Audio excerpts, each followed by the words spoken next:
Are verbal contracts binding? Can you enforce a verbal contract? Hi, my name is Amanda Connor, and I'm a partner with the law firm of Connor & Connor, and today we are discussing verbal contracts. A verbal contract is a contract that is made between two individuals or two parties that is only spoken. There is not a written agreement to document the terms of the contract.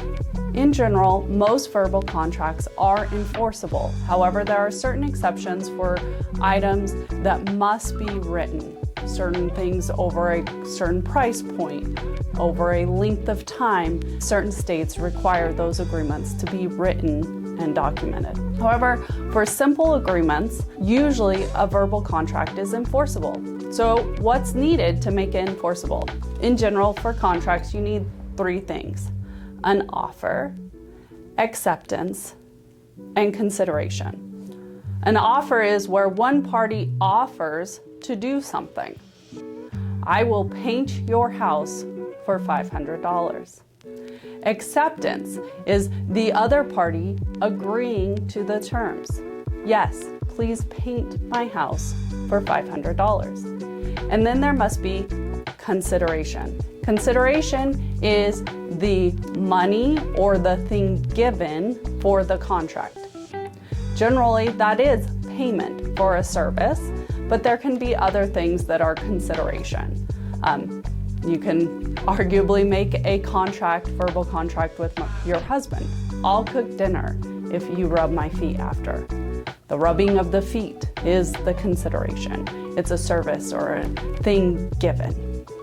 But in general, for most verbal contracts, and most contracts in general, the consideration is typically money or something of monetary value. So you need those three things: offer, acceptance, consideration.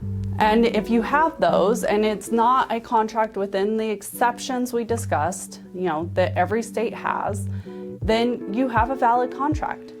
However, there are disadvantages to verbal contracts. And the main one being, they're difficult to prove in court. You got a he said, she said situation. You would go to court and say, I agreed and offered to pay $500 for my house to be painted. And what if they say, no, it was only for the front side of the house? You have no documents or other evidence to establish the contract if it is truly only a verbal contract.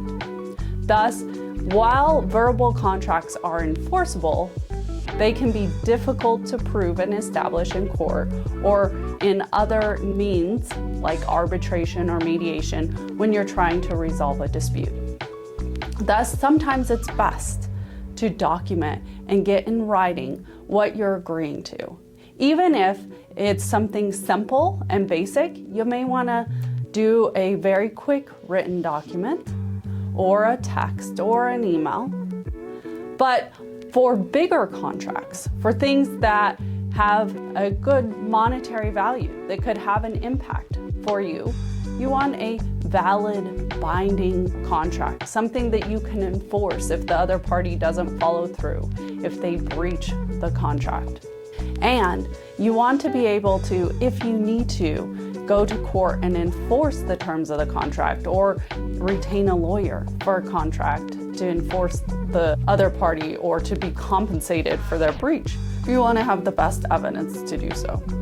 Therefore, while a verbal contract can be enforceable if it has the three main components, you may want to consider a written contract.